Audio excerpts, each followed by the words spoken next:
बेटियां किसी से कम नहीं। कहानी एक ऐसी माँ की जिसके सपने और लालच इतने बड़े थे कि उसने उसे पूरा करने के लिए अपनी सगी बेटी को भी नहीं बख्शा। अरे मेरी प्यारी बिटिया रानी, सारा दिन इतने डिजाइनर कपड़े सिलती है। ये तो हाई क्लास के लोग पहनते हैं ना बेटा। हाँ माँ, तभी तो इनके सिलने के लिए मुझे इतने अच्छे पैसे मिलते हैं। देखो माँ, अगले महीने घर में रंगीन बड़ा टीवी लगवा दूंगी। हाँ। अरे जीती रहे बेटा। वैसे कोई ऐसा काम कर जिससे एक बार में ही ढेरों पैसे आ जाए। आने को तो इसमें भी अच्छी कमाई है माँ, लेकिन एक दिन में एक ही कपड़ा सिलो तो आराम भी है ना। वैसे क्या करना है माँ इतने पैसों का? अरे तू बड़ी भोली है बेटा। अरे ओ रायना के पापा, देखो तो। रायना के लिए मैंने एक लड़का देखा है। पैसे तो इतने हैं कि लाखों रोज इधर से उधर हो भी जाए तो पता ना चले। वो तो ठीक है, लेकिन इतने बड़े घर का लड़का हमारी रायना से शादी क्यों करेगा? अरे कैसी बात कर रहे हैं आप? क्यों नहीं करेगा? अरे करेगा ना, कमी क्या है हमारी रायना में? अच्छा, फोटो तो दिखा दो, कैसा है लड़का? कहीं ऐसा ना हो कि कोई बूढ़ा निकले। अरे थोड़ी सी उम्र में बड़ा लड़का कोई बूढ़ा नहीं होता। ये देखो। फोटो किसी लड़के की नहीं, बल्कि एक आदमी की थी। ये क्या बकवास है? कौन है ये? इसके बेटे की फोटो दिखाओ। जज्जा जी, ये वो लड़का ही है।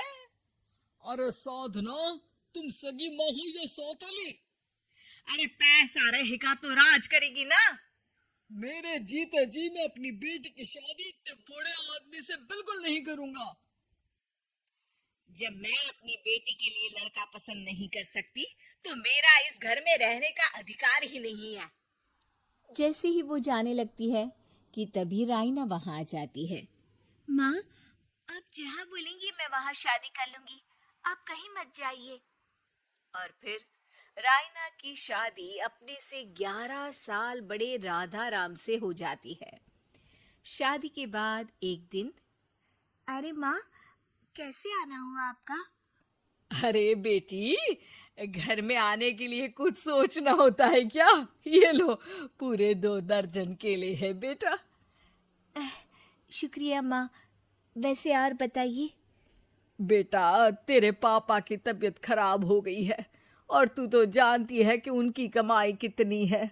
अगर तुझसे कुछ पैसों का इंतजाम हो जाए तो। माँ, मेरे पास पैसे कहाँ से आएंगे?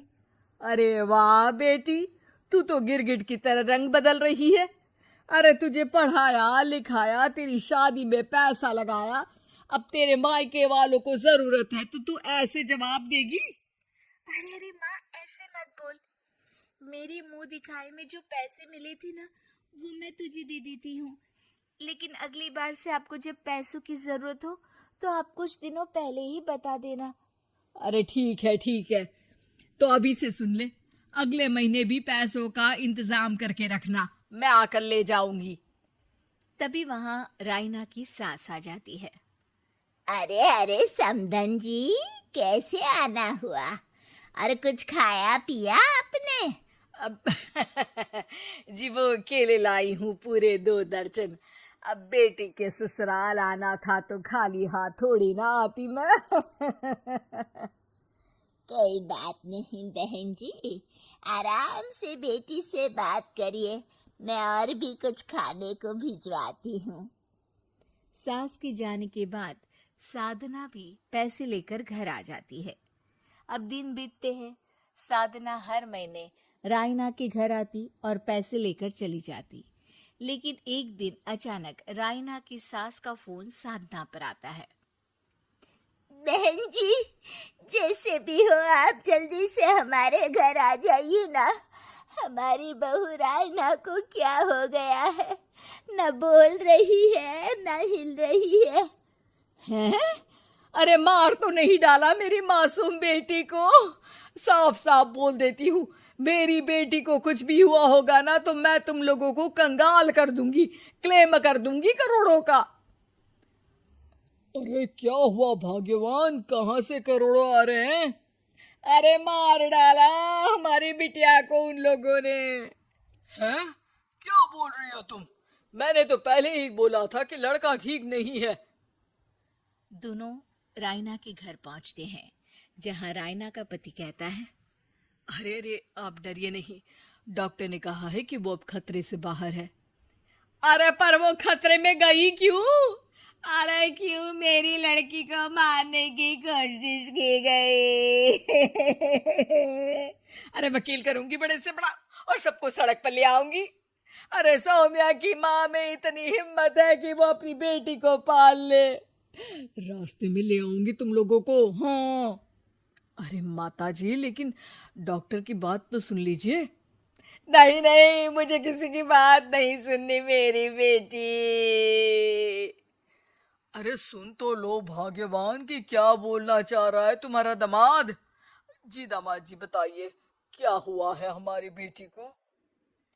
अरे पता नहीं, सारी सारी रात किसके लिए कपड़े सिलती रहती है और वो कपड़े जाते कहाँ है। अरे हम तो इतने पैसे वाले हैं, हमें तो कोई जरूरत नहीं है इसके सिलाई के पैसों की। मैंने तो कहा भी कि बिटिया अगर इतनी इच्छा है तो दिन में एक ड्रेस सिल लो, लेकिन मानी नहीं। आप ही की बेटी है, पूछिए आप, पूरे होश में है अब। हाँ, ये कहकर सास वहां से चली जाती है। अब कमरे में सिर्फ बेटी, माँ और पिता थे। बेटा, मैं तो जीते जी मर जाता अगर तुझे कुछ हो जाता तो। क्या बात है बेटा, ये लोग अच्छे नहीं, तेरा पति ठीक नहीं है बेटा?